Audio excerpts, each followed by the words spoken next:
The 2024 NBA draft had a ton of surprises and unpredictability, and we'll get into everything that happened and talk who had the best nights and a little on the undrafted free agents at the end. But starting with Atlanta at the top of the draft, it had been rumored the Hawks were heavily considering Zachary Risacher at number 1, and that ended up being the case. I like Risacher's skill set, and I think he's a fine player, but that isn't the direction I would have gone in. I know Sarr didn't work out for them, but I probably still would have at least considered the possibility. Now, maybe Atlanta has more confidence in Risacher's fluidity and adding a more functional handle, or just see him as an elite shooter, but I'm not sure he moves the needle quite in the way that you'd want from a number 1, even in this class. But I get the rationale in the type of player that he is, and I'm excited to see what he does, and he deserves a chance to make it happen. Alex Sarr, of course, went to DC at number 2. He's the number 1 player on my board and someone I think makes a lot of sense for them long term. He's a dynamic defender in the front court and has the upside to do a number of things offensively. And just a year removed from having to give up Beal and Porzingis for the low to reset, you've now got Sarr, you've got Bilal Coulibaly, and are positioned well for a Cooper Flagg, a Dylan Harper, a Nolan Traore next year, and even others in classes beyond that. So I like the direction they're heading in with Sarr as one of their core pieces. It's just about development and keeping some more established pieces around them. Reed Sheppard went to the Houston Rockets at number 3. I think Reed's fit here is pretty perfect. Now, there are a ton of cooks in the kitchen in terms of young prospects, so some tough decisions may need to be made soon, especially given how competitive they already were last year. But Reed's ability to shoot, be an unselfish passer, make plays defensively is bound to get him minutes, and most importantly, his fit next to Amin Thompson in the backcourt is probably the best he could have found in the entire lottery. So this is a spot I could see him even exceeding expectations of those who are highest on him. Stephon Castle went to the Spurs with the 4th pick, and while I have more questions in his offense, especially in being a point guard, I'm just fine with this pick. I think he matches all the qualities of someone that you would want to build a winner with in terms of intensity, defensive versatility on the perimeter, and solid connected passing. It'll just be about the other things in the shot and him being able to create more of an advantage that ultimately determine if he's a role player or more than that. Now, maybe they do address creation in the form of Trae Young, DeJounte Murray, Darius Garland, maybe somebody else, who knows. But if Castle is the guy at the 1, they may still have some similar issues next year, and I don't know if you can really afford that with the trajectory that Wemby is on. So we will see what happens before we kind of judge this pick even further. It was a surprise to many, and myself included, but Detroit picked Ron Holland at number 5. It was rumored for months now that Holland was going to somehow fall all the way out of the lottery or down to 13 or 14, and everyone started to speculate on his workouts, his medicals, his character, everything in between. But Detroit, of all teams, took what I view to be the best player available at the moment. Now, fit-wise, I can't say that I love it for the Pistons adding another non-shooter in the short term, but that's why you hired Fred Vincent. If he does put it together, and Sarr included, they could have something really intriguing. So they add more size, heart, one of the best advantage creators in the class, and we'll just have more of a emphasis on adding shooting basically everywhere else from this point forward. Now, I can't lie, I was pretty surprised when the rumors about Tijan Salan potentially landing in Charlotte started to go around, and that surprise stayed there even when they called his name on draft night. I would describe this as just a home run swing of the highest order. It's a bet on the 6'10 guy with a 7'2 wingspan and a terrific motor and some pretty intriguing flashes in terms of shot making. And I can't say I completely disagree with it from that perspective. It's just really high to me considering the issues in his field and as a finisher and as a rim protector at the 4th spot. But he's super young. There's big time playmakers there to set him up. So wouldn't have been what I would do, but I could see the reasoning. Portland snagged Donovan Clingan at 7, which was a bit of a fall considering the buzz he had as high as number 1 to the Hawks and the type of efforts that were had by teams like Memphis trying to trade up. He's a potential defensive anchor at 7'3" and could be the type of structure that helps you win a lot of games in the league, so it only made sense for there to be a lot of interest. I think Portland can keep Ayton as long as they need as Clingan gets acclimated, and they're in a pretty good spot getting Denny Avdia and under the tax a couple hours prior to, so I really like the value here at 7 getting somebody like Clingan. Now at 8, the San Antonio Spurs took Rob Dillingham, and it seemed like a duo of Stephon Castle and Rob in the backcourt was going to be really fun, but Minnesota of all teams swooped in and grabbed him, trading a 2031 unprotected first and a 2030 pick swap. It's definitely one of the biggest shocks of the night and probably of the last couple years.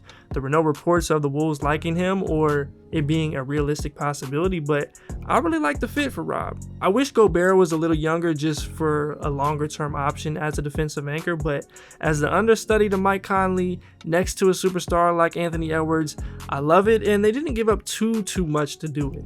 They say the plan is for him to be in the rotation immediately, which I also like, and we'll see what happens as a potential long-term solution at the 1. Now, with Memphis unable to get Klingon in a trade up, they went with another huge big man in Zach Edey. Now, I'm a little more skeptical of Edey, especially in the sort of consolation prize for Klingon type of way, mainly on defense, but a team looking for size, rebounding, screening for Ja Morant and company, I don't mind it. Edey had grown on me just as an outlier size and interior scoring presence, and fit-wise it does make sense even if he doesn't ever finish important games. So it's a little high for me just based on my rankings, but a justifiable pick based on needs and the type of timeline that they're on, as they should be back next year really competitive in the West. Cody Williams went to Utah at 10. I don't really have too much to say about this one, I think it's fine. I've given my thoughts on Cody for a minute. I think he's a really solid prospect and has the upside to be a good player, but it's going to take some time. And Utah could be a great place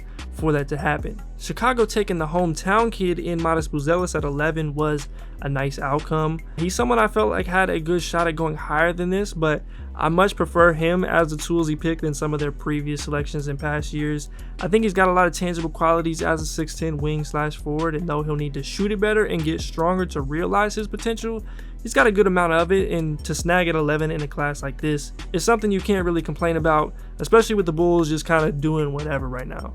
Another somewhat surprising pick was OKC taking Nikola Topic at 12.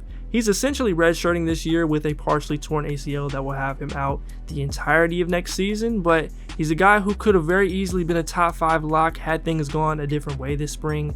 I don't necessarily see the full path to him reaching his potential here, but when he does play, he could be the playmaking piece that helps take them over the top. I understand Kings fans' frustration with picking yet another guard, but you can't go wrong with Devin Carter. He's about as big a winner as there is in this class. You get high energy, elite defense, and he plays way bigger than he is. So, is the best player available here in my opinion, and I think he's good enough to be in the rotation from day one, and with Davion no longer being there, it's even clearer for him. And to finish off the lottery, the Wizards took Pittsburgh's Bob Carrington as part of the trade with Portland for Denny Avdia. I was hoping they'd leave the draft with at least one creator, and they got one. I love Bub's potential as a shot maker and pick and roll operator, and though his struggles as a driver and athlete do worry me a bit, especially with someone like Sarr, he's a talent worthy of this spot. I would expect some early bumps in the road for him, but he could be a really important long-term piece for DC. Khalil Ware went to Miami at 15. I wasn't sure about this from Miami's perspective given some of the guards available, but for Ware, this is probably the best spot for him to maximize his potential. He's a 7-footer who can finish plays, protect the rim, and potentially stretch the floor, but he does have some intensity and field questions on defense that I'm sure they'll get put together. I'm very curious to see the further development of Bam's jumper and how much they ultimately play together also. But yeah, good value here talent-wise, but a couple of those guards on the board I think could have really helped them too. The Sixers took one of those in Jared McCain at 16, and wherever he landed was going to be a solid pick. He's a knockdown shooter and winner who is strong, and though he'll need some work as a defender, he does bring it on that end. I'm not too concerned with his size or fitting in with Maxey. Sure, it won't be ideal on some nights, but I think he'll have a Seth Curry type of impact here and play his game well alongside them. Now, I probably would have went with Dalton Connect if I was Philly with that pick, as he was falling rapidly. He went to one of my best fits for him in the Los Angeles Lakers. He's one of the biggest steals of the draft as one of the most ready-made shooters and scorers with good size and the ability to do it off of movement. It makes a lot of sense next to LeBron and AD, and I know JJ Redick is going to have a good time maximizing his skill set. Orlando took Tristan da Silva at 18. I think this is a fine pick for them. I would have loved to see Connect fall here, but Da Silva's skill set as a big shooter with good feel and upside defensively makes sense. Now, I'm a little concerned if he doesn't break through early or has some of those same issues defending wings. It may be harder to make an impact, but it's a solid pick nonetheless. Jacoby Walter was the pick for Toronto at 19. It's another fine pick.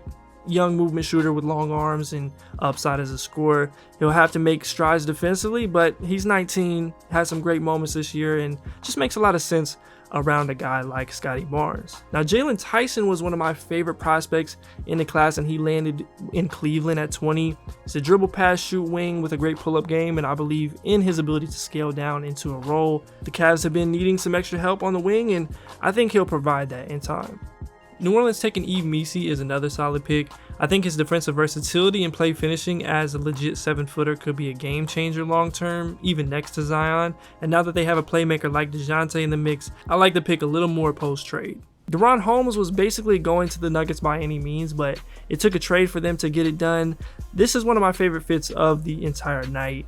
Holmes is a skilled big who should bring an element they haven't had in years, and even with some of his concerns as sort of a tweener big and being a little bit thinner for that position, I think this is a situation he'll be able to figure out and exceed expectations. Now, the most confusing pick in the entire draft was AJ Johnson at 23 to Milwaukee. I think AJ is an interesting long-term bet as a scoring and playmaking combo guard, but he's so far away physically that a team looking to compete for a title and one that has such minimal flexibility should have been trying to take advantage of the chance to get an instant contributor, and there were better guys on the board. Hopefully AJ proves me wrong and makes all this sound dumb in a few years because he seems like a good dude and he's talented, but it just didn't make a ton of sense to me. Miami's Keyshawn George was Washington's third pick at 24. I've had a little bit of a hard time with him this year. I like the shooting and size, and he's got flashes as a ball handler, but the lack of physicality and inability to drive and separate do make me nervous. I think Washington is a good spot for him to learn on the fly, and getting Sarr, Carrington, and George is not a bad start to the future at all. Pacom Dadier is another sort of toolsy wing, and I thought he made a lot of sense for the Knicks. In fact, I mocked him there in that mock a couple months ago. I like his skill set as a bigger wing who does well as an off-ball scorer and has flashes on defense and as a creator. I think you let him play in the G League and learn from the likes of Tibbs, Mikal Bridges, and OG Anunoby, and he could be a potentially valuable and cheap contract to have for the future of this team. The Thunder traded 5 second-round picks to get into the first round again to take Weber State's Dylan Jones. He definitely felt like an OKC guy at 6'5", 240 with a 6'11 wingspan and the ability to dribble, pass, and rebound. He's going to have to shoot it better and play more off the ball than we've ever seen, but I think he does enough else well and should be better defensively to potentially make it happen. Minnesota continued their great night in picking Terrence Shannon Jr. late here. They could use a little more juice off their bench, and TSJ brings just that as a big-time scorer, athlete, and solid shooter, and someone that can also bring energy defensively. Phoenix felt like a great landing spot for Bryant Dunn, and that's where he ended up. There was speculation they may go point guard at some point, but I like Dunn's elite defensive qualities, and next to elite talents like KD, Booker, and Beal, he'll have a shot at doing some of that play finishing that we've been mentioning on the offensive end. Utah got great value in Isaiah Collier at 29. I would have considered him as high as the lottery, but at this point it's basically no risk. He's as dynamic a downhill driver there is, he's a talented passer, and though the shot is still a work in progress, I think he could be a useful piece for this team and possibly the point guard of the future that they're still looking for. And then Boston finished it off taking Baylor Shireman at 30. He's got size, shooting, passing, and rebounding on a team that could bring him along and insulate him defensively. I love the pick and think that's one of the spots that he could shine most, and that ended off the first night well. Getting into the second round, the second day is definitely great for front offices. It makes a lot of sense, but until they have a better product on TV, I can't say that I'm a huge fan of it, because when you don't even say some draftees' names when they get picked, there's a clear issue going on. Toronto started it off taking Jonathan Mobo at 31, and I like this pick quite a bit. He doesn't have the sort of cookie cutter type of role right now, but he's versatile defensively at 4 or 5. He can pass it, he can handle it, play up, and I think Toronto is a great spot for his development, and being a friend of Scotty Barnes already doesn't hurt either. There's a whole situation out there with Kyle Filipowski that's been speculated as a reason he fell. I don't want to get into detail on that because I'm not TMZ, but talent-wise, he's definitely a great value here. It's again low risk at this point. Sure, you could have gone in another direction in terms of position, but Flip's as skilled as any big in the class and could be a very compelling rotation big at the least. And getting all of Williams, Collier, and him is a pretty good haul if you're Utah. You can at least justify the H.A. Johnson pick a little more with Tyler Smith at 33. I still think his path to playing here could be a little harder in the short term, but a shooter with his size and agility always has a shot, and playing off of Dame and Giannis could be beneficial to him. Tyler Kolek matches the energy of the Knicks at 34 as a tough playmaker. They could use another ball handler off the bench, and he'll have a shot at contributing early and being a cheap deal for a team that looks to compete with anybody next year. The Pacers got Johnny Furphy at 35. I was a little surprised he fell this far just given some of the other project wings that went ahead of him, but I like him in a spot like this if he can put it together over the next couple years. He loves running in transition, and I think he'd fit great next to Tyrese Halliburton. Also, I think San Antonio probably should have just taken him here. Instead, they took Juan Nunez, who is likely going to be a stash pick. I was a little lower on Nunez than the consensus, but he's an undeniable passing talent who, in a couple years could actually pay serious dividends as a setup man for Wemby, but it'll likely be a few years down the road. From there, we have Bobby Klintman adding size and versatility to the Pistons. I like that pick quite a bit at this point in the draft. AJ Mitchell went to OKC at 38. I like AJ quite a bit, but I'm a little unsure of how OKC puts all of this together. Sure, the dribble pass shoot philosophy is fine, but when you have Shea and J-Dub playing 36 apiece, you've got Alex Caruso, Lou Dort, Casey Wallace, it gets a little harder to find a spot and build a rotation completely behind 6'5 guys, but more moves may come and he's best player available at this point. I love Jalen Wells at 39 to Memphis. He's a knockdown shooter with size at 6'8", and this is the type of context that could really use what he brings in the future. Also, Iguodala at 40 was another fun pick because I think he could actually be used to his strengths as a playmaker and playing off of players like KD, Book, and Beal. And I wouldn't rule out him having a Trace Jackson Davis type of impact as a rookie. Adem Bona to Philly at 41 was another good pick. He's an energy big who's going to need to trim the fat in spots as a passer in his fouls, but I think he could be great in his minutes backing up someone like Joel Embiid. The Hornets went with KJ Simpson at 42. I like KJ a lot, and despite being small, I think he could be a long-term backup point guard. Now, they already have a million of them, so we'll see what happens there, but culturally as well, he's someone that you want to fill your roster with. Nikola Jurisic went to Atlanta at 43, Pelle Larsson at Miami at 44, Jamal Shed went to Toronto at 45. They also traded for Davion Mitchell to get this pick, which was interesting, but hey, you can't have enough havoc wreakers at the point of attack, and if Shed puts the shot together, he'll be loved by his team, whether it's in Toronto or somewhere else, for multiple years in the future. I love the Cam Christie pick for LA at 46. I think he's a great bet as a shot maker, but it's going to take a minute to put together physically. Going 46 probably means he should have gone back to school, but as Max has to this point, he may figure it out, and having both Christie brothers as crosstown rivals is kind of cool to see. The Pelicans selected Antonio Reeves at 47. I didn't get this pick too much when you have Jordan Hawkins, who does the same things but is younger and was your lottery pick last year. Sure, you can't have enough shooters on the team, but with the same issues as Hawkins, it kind of seems redundant. The Spurs went with Harrison Ingram here. I don't mind this pick. I think the entire draft for the Spurs was a little underwhelming, and I would have went in a different direction in some spots. But Ingram is the type of guy you want around, and if he can get the shot together completely, I think he'll be able to stick. Indiana had back-to-back picks at 49 and 50, and they picked Tristan Newton and Enrique Freeman. Newton's a really solid bet as a champion and all-around guard searching for an elite skill, and then Enrique Freeman is just one of those guys who you can just see it, though it's a little unconventional and he is older, but at this point in the draft, I think both of those picks are good value. Melvin Agensa to Dallas makes a ton of sense as a young 3-and-D wing next to Luka and Kyrie, and someone where you can kind of simplify his role and the things he doesn't do great may not matter as much. The Warriors took Quentin Post. You've got the Grizzlies getting a dog and Cam Spencer at 53, really matching what they like in a lot of different players, and you also reunite him with Santi Aldama from their days at Loyola, so that's cool. Anton Watson went to the Champs at 54. I didn't mind him as a defensive forward, especially with them needing a little size, and if he can shoot it better despite being 24, maybe he makes it happen and ends up being a really intriguing piece and sort of steal at this point and gives them some extra lineup versatility. And then, of course, the man of the entire second round was Bronny James. Going to LA at 55, I think we all kind of knew that was going to happen. He has a long-term chance of sticking as a 3-and-D off guard who is a great athlete with long arms.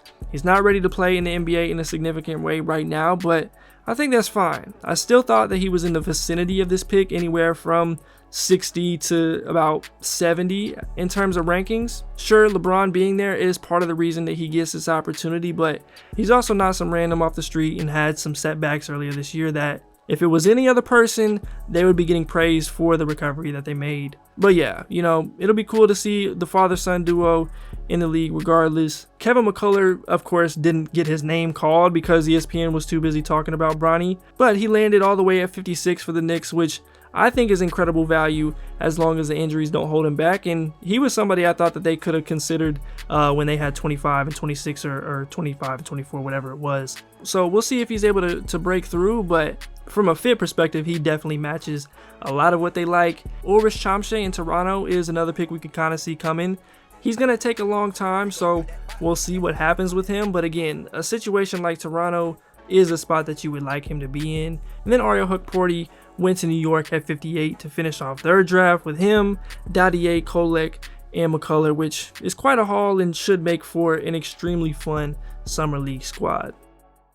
Now getting into some of the biggest winners of the night to finish it off, the Wizards getting Sarr at number 2 carries a lot of that value, but you also get a talent in Bub Carrington at 14, who I like, and I don't mind the Keyshawn George pick either. Utah, again, bringing in Cody Williams, Isaiah Collier, and Kyle Filipowski, who were all top 20 on my board, is one of the best that we saw. And even with all the guys that they do have there, is good talent acquisition in the rebuilding stage. Minnesota giving up a pick to go get Rob Dillingham was the type of swing I think could put them over the top in the next couple years. And then you add Terrence Shannon on top of that. And then we've got Toronto, who took Jonathan Mogbo and Jamal Shead in the second round. I like that.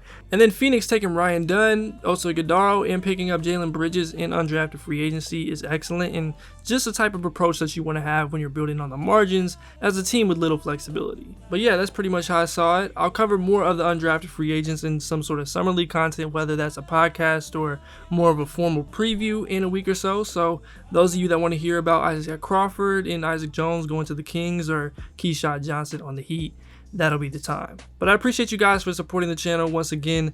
Be sure to leave a like if you enjoyed, subscribe if you are new, and leave a comment down below some of the picks that you thought were steals or those that you were confused by or anything in between. As always, I'm Keandre, this is HoopIntellect. Until next time, I'm out.